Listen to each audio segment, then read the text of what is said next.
welcome back to the Citizen Channel. Hope you're all staying safe and well. And yes, kids of 86, and we're having a look at Paul Moulden. So we're up to part 2. So please, if you've not watched part 1, go back and look at part 1.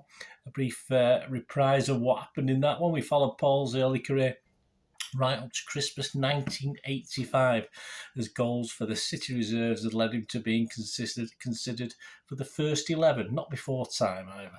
In part 2, we'll go from his first team debut to Youth Cup winner to handing in a transfer request. Yeah, so we'll have a look at that today. Please, if you are new to the channel, push that subscribe button, push the bell notifications. Great to have you on board.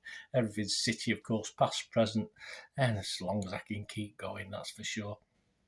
And if you like Paul Moulden, if you don't like Paul Moulden, if you like my little efforts to give you this information, just give us a thumbs up, guys. Give us a like. It'd be great to have it. It'd be much appreciated.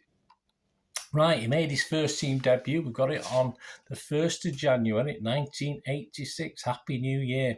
Against Aston Villa, aged 18, a 1-0 win. There was 14,000, that's 215 at Villa Park. Where were you when you were... Yeah, okay. City's team that day was Nixon, Reid, Power, Clements, McCarthy, Phillips, Lillis, May, Moulden, McNabb, Simpson, and Melrose was sub. His parents were there that night, but they were totally unaware. They only found out about 10 minutes before kickoff that he was actually going to start the game, so that was a nice surprise. He started on the bench 3 days later, making his FA Cup debut in a 3-1 win at Walsall on a pretty snowy day, that coming on after 58 minutes for an injured Gordon Davies. Back to Youth Cup duty on the 7th of January, a 1-0 win at Blackpool in round 3. On the 21st of January, he helped reserves hit top spot in the table, scoring twice in the 3-0 win over Sheffield Wednesday. He scored 2 second-half goals in that. Back to scoring the FAU Cup, he got a brace in a 4-1 round 4 win on the 30th of January against Leicester, where he picked up an injury that would keep him out for a few weeks. But he was back in and around the action in March, featuring the FAU Cup quarter-final, a 3-0 away win at Fulham on the 8th of March, and scoring for the reserves at Leeds 3 days later in a 2-2 draw.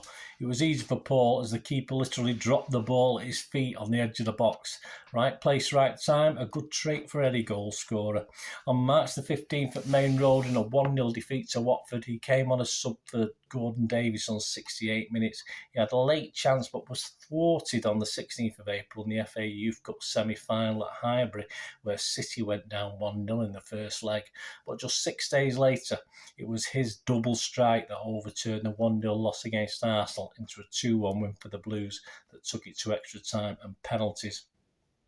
We went on to win 5-4 on penalties, and Moulden scored his. Yeah, he took the second one and put that in the net.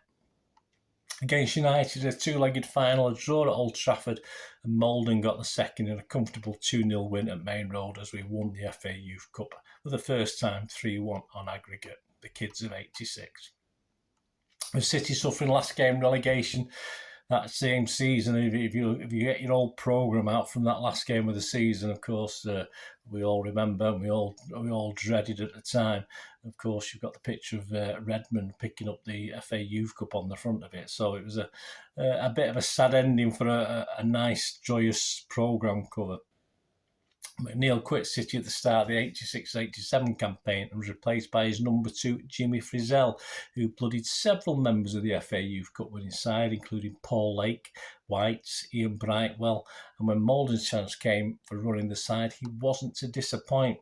On to the 86-87 season, he started well for the reserves in a 3-1 defeat to Liverpool on the 2nd of September. On September the 8th, he scored again in a 4-0 win over Middlesbrough.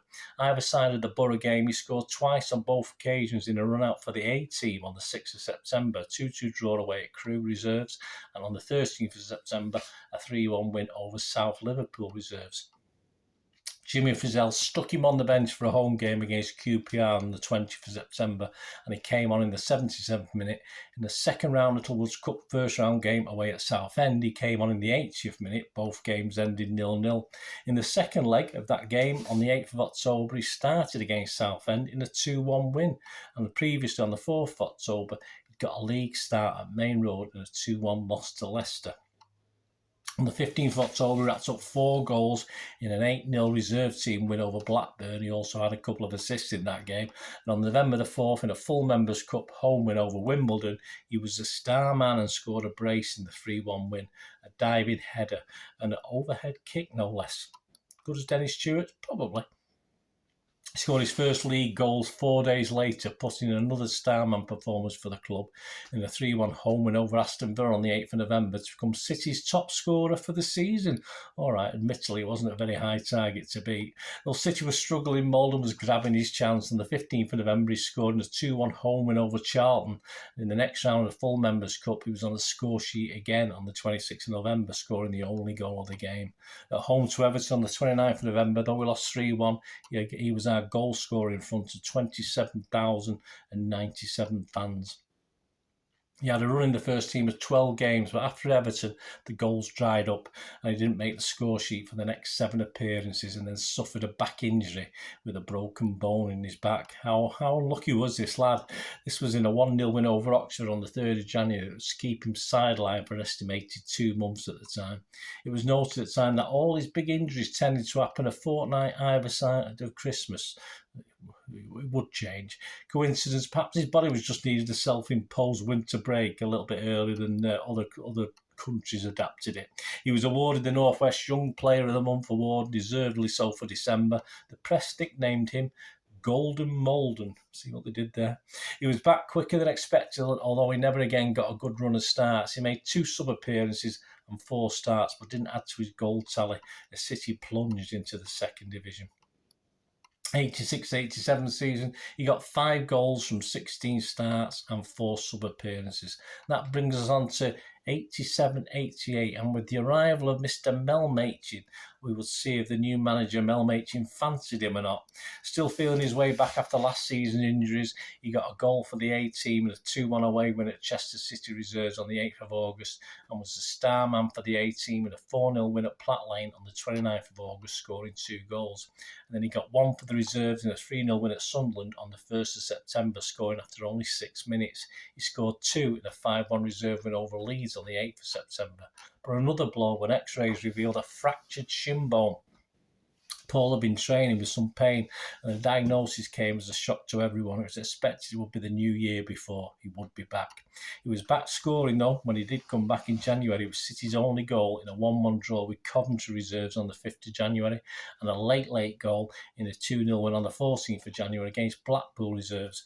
It's all good news for his recovery. Machin surprisingly called him back to the first team bench in an FA Cup tie sandwiched between those games on January 9th. He was part of a double substitution on 75 minutes in a 2-2 draw at Leeds Road against Huddersfield in the 3rd round. His chances of making it back to the first team, though, suffered a bit of a blow as Machin signed striker Trevor Morley in late January. But Machin hadn't quite given up on Paul. He got a rare start at number 9 away at Blackpool. Well, this is a very well-known game. Round 4 of the FA Cup on the 30th of January, a 1-1 draw. Of course, the famous goalmouth scramble and limbs on that one. But had Paul given up on City, as Mel Machin confirmed, he'd put in a transfer request in and around February 13th. After Blackpool, though, on the bench in the next round, a home game with Plymouth on the February 20th in front of 29,206, he came off the bench on 85 minutes to replace Varady and helped himself to a goal in a 3-1 win that set up a quarter-final with Liverpool. On his transfer request, he was asked whether the goal would rebuild his standing ambition at the club, as it had seemingly recently done for another frustrated striker, Imre Varady. He answered, "We'll wait and see. All I know is I have big hopes for myself and the club. It'd be nice to achieve them together." Join me in part 3 as Paul recovers from injury and becomes top scorer at City win promotion, but Machin decides his future may be elsewhere, so join me for that. Please let me know any memories you've got. It'd be great to hear of the wonderful Paul Moulden, the Guinness Book World Record holder Paul Moulden. Let me know your thoughts and any memories you've got. Great to hear from you. Until we meet again, that's one thing, don't I? Please stay safe, Blues. Come on, City. Bye for now.